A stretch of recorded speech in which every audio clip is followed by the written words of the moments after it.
Assalamualaikum warahmatullahi wabarakatuh. Alhamdulillah pada kesempatan kali ini kita bisa berjumpa lagi pada season kedua. Ini adalah merupakan bagian dari mestinya adalah sesi ke-7 yang berkaitan dengan text planning dan pengendalian atas objek withholding tax. Nah, bagaimana perencanaan pajak pada PPh Potput ya? Jadi, bagaimana tax planning untuk PPh dan Potput? Ini bisa dilihat dari sisi pemotong dan sisi yang dipotong. Jadi ada dua sisi. Yang pertama adalah pihak yang memotong atau pemotong ya, dan yang berikutnya adalah dari sisi pihak yang dipotong. Nah, yang pertama adalah kewajiban dari pihak yang wajib memotong ya. Pertama, kewajiban untuk memotong PPh atas objek PPh, potong atau pungut. Kemudian yang kedua adalah kewajiban menyetorkan PPh yang telah dipotong ke kas negara dengan menggunakan sarana surat setoran pajak.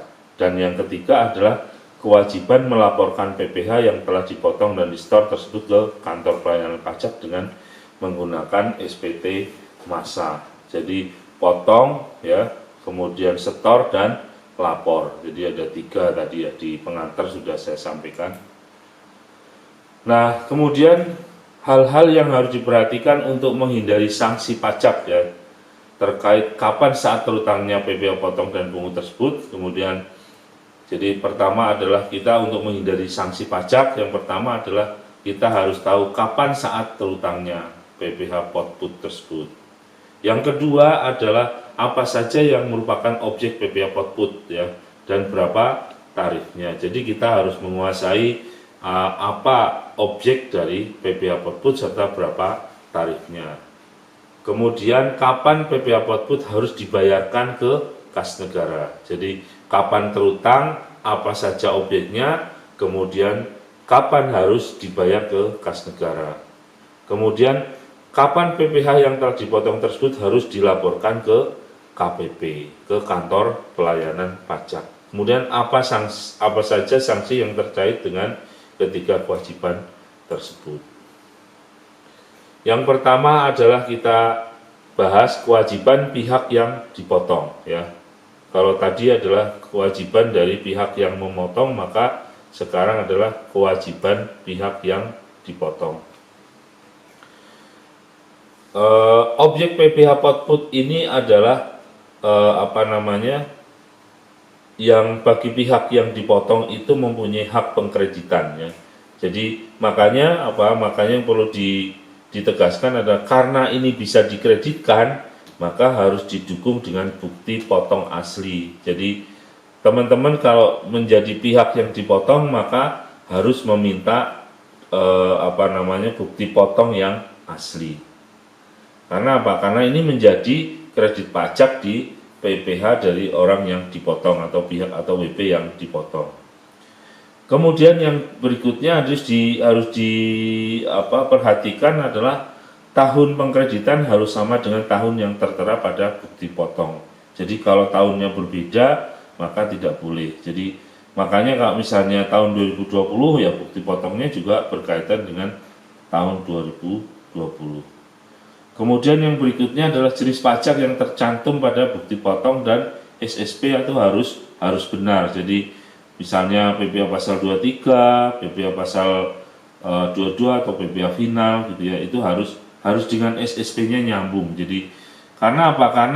Karena ini merupakan kredit pajak, maka otomatis mestinya adalah pihak pemotong di sana adalah di samping dia memberikan bukti potong asli, kita juga harus melihat apakah mereka sudah menyetor atas bukti potong tersebut. Jadi atas pajak yang telah mereka potong, apakah sudah disetor ke kas negara atau belum. Jangan sampai misalnya kita menerima bukti potong, tapi setelah nanti dikonfirmasi ke KPP terkait, ke KPP pemotong ya, ternyata dia tidak lapor dan tidak setor ya, otomatis berarti kita tidak berhak untuk mengkreditkan. Jadi karena ini berkaitan dengan hak pengkreditan, maka kita harus hati-hati. Nah, di dalam kasus yang terjadi adalah sering bukti potong ini terlambat diberikan kepada kita, sementara kita butuh untuk sebagai kredit pajak. Nah, kemudian yang berikutnya adalah bagaimana kita melakukan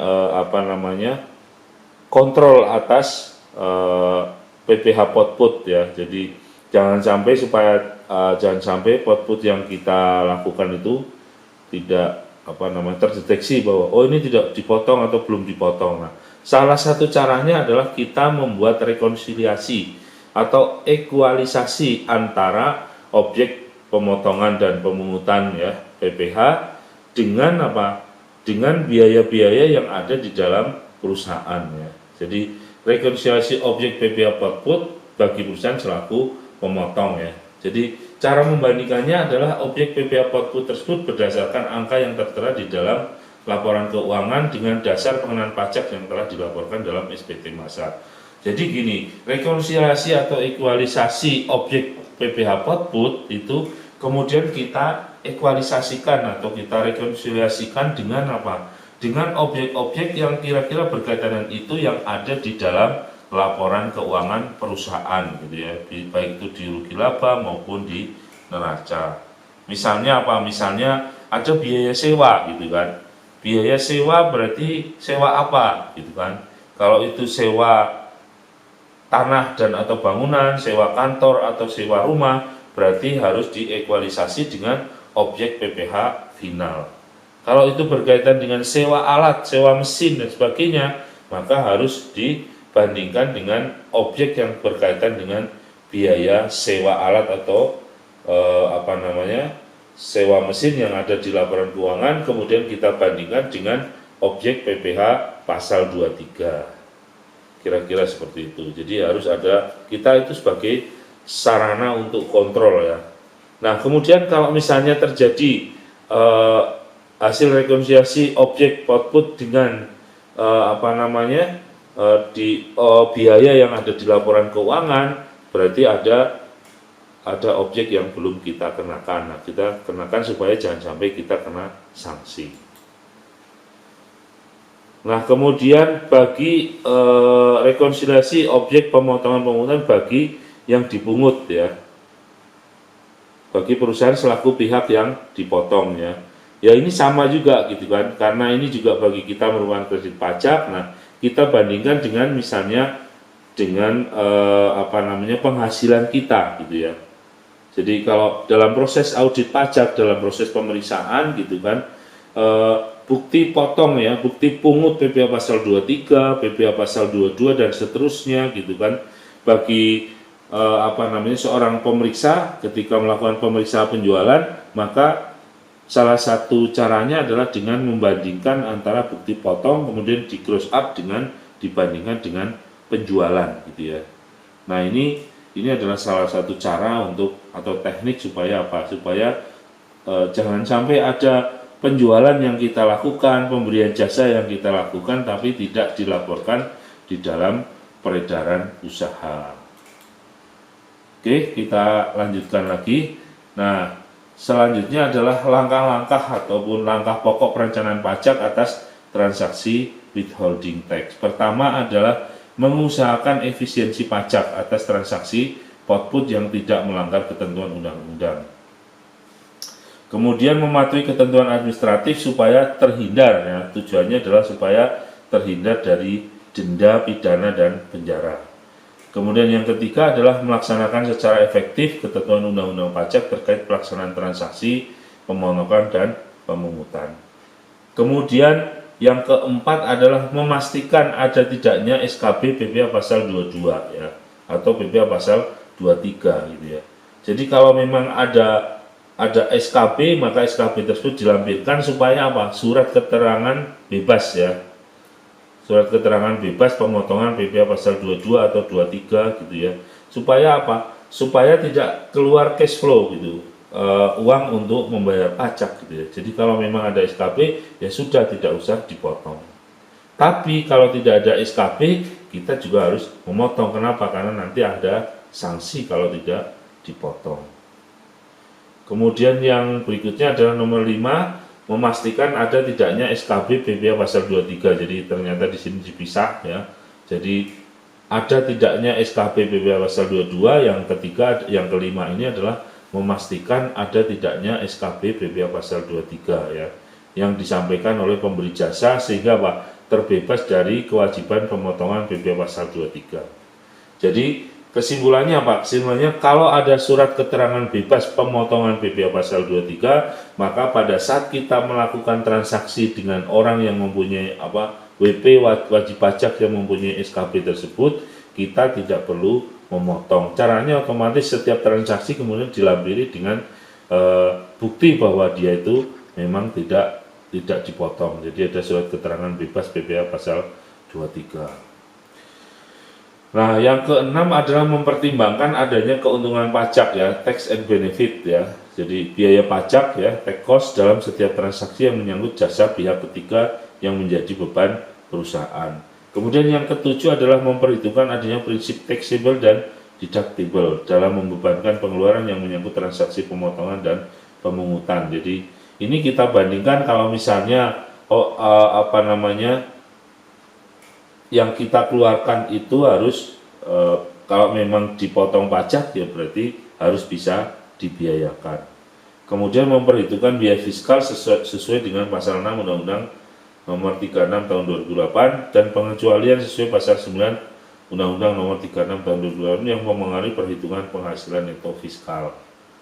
Nah, sekarang bagaimana strategi perencanaan pajak atas transaksi withholding tax? Yang pertama adalah strategi atau perencanaan pajak atas transaksi perusahaan sebagai pemungut atau pemotong ya.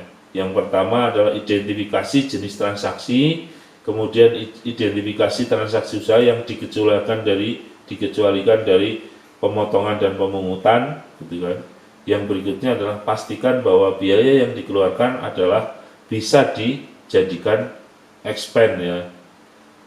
Jadi biaya yang dikeluarkan adalah deductible, bisa dijadikan expense dan taxable bagi penerima. Jadi yang mengeluarkan itu bisa dibuatkan sebagai biaya, bagi yang menerima itu adalah merupakan objek PPh pasal 23 atau 22 dan seterusnya.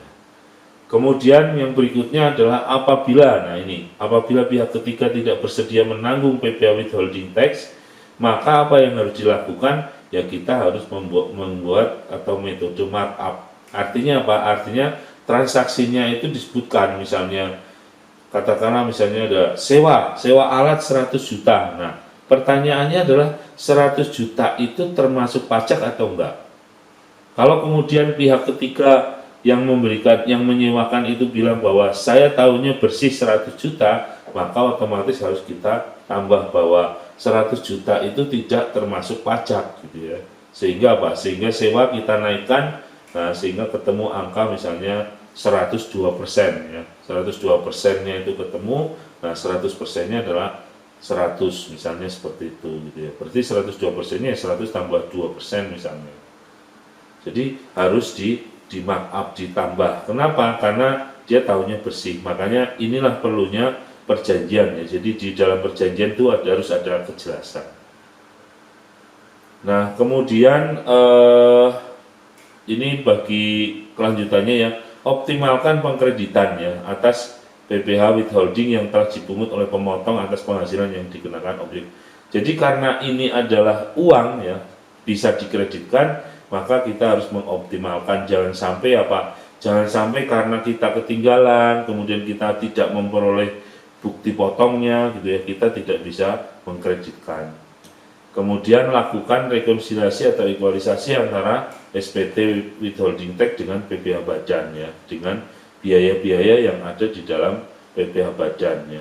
Dan prinsipnya adalah deductibility dan taxability. Jadi kalau di sini boleh jadi biaya, maka di sana harus dipotong atau merupakan objek PPh output.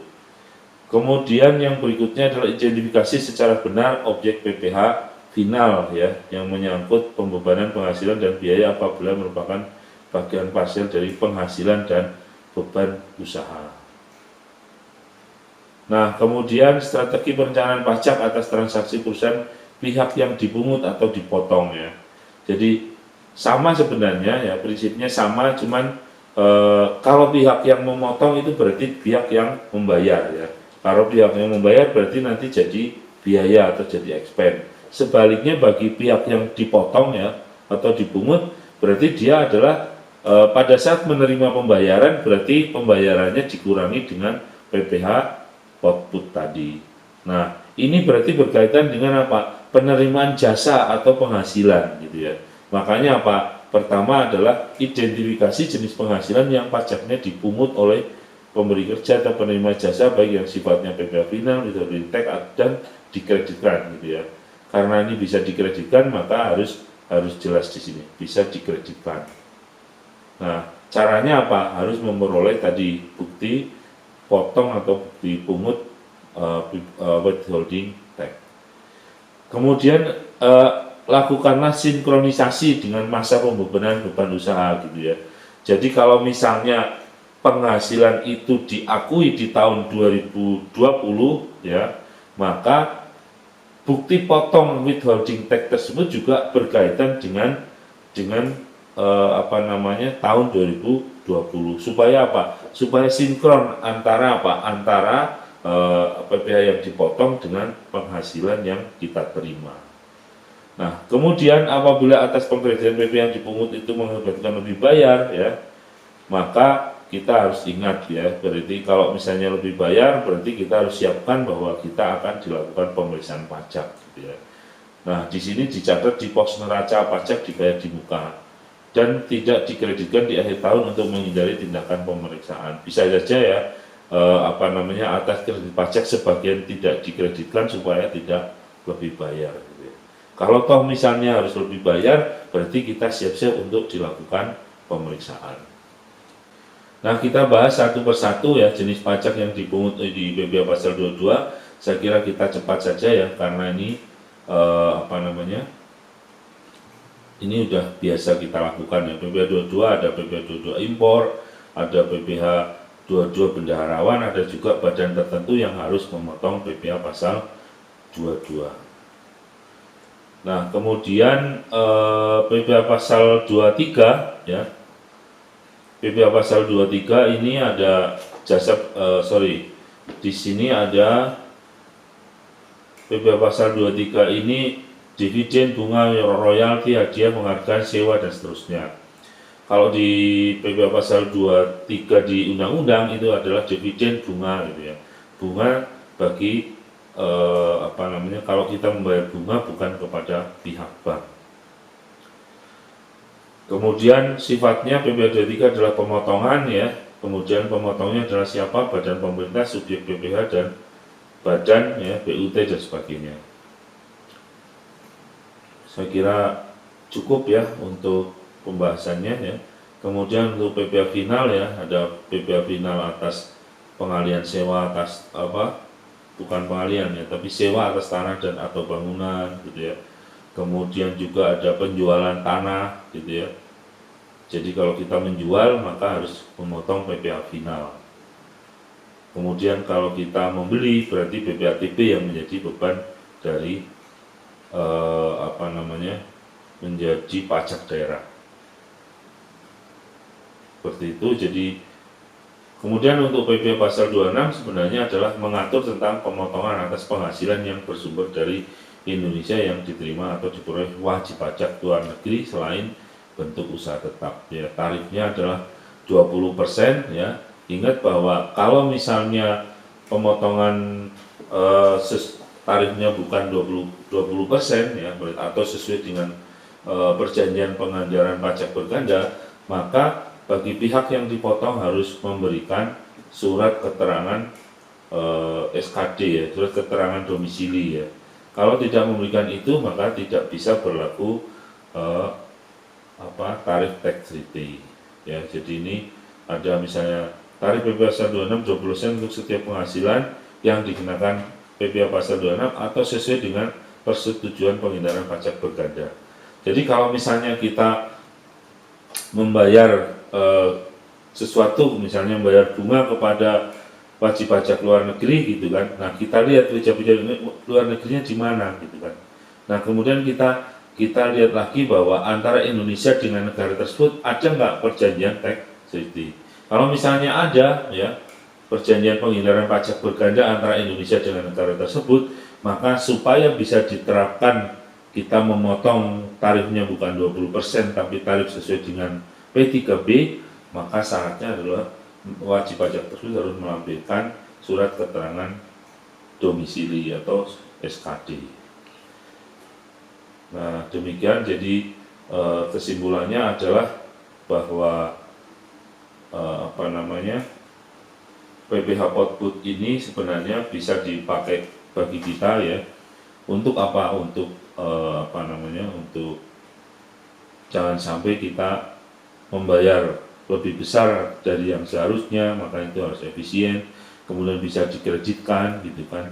Kemudian juga salah satu yang penting adalah dalam setiap perjanjian harus jelas apakah misalnya atas nilai perjanjian tersebut termasuk pajak atau enggak. Yang kedua adalah kalau ini berkaitan dengan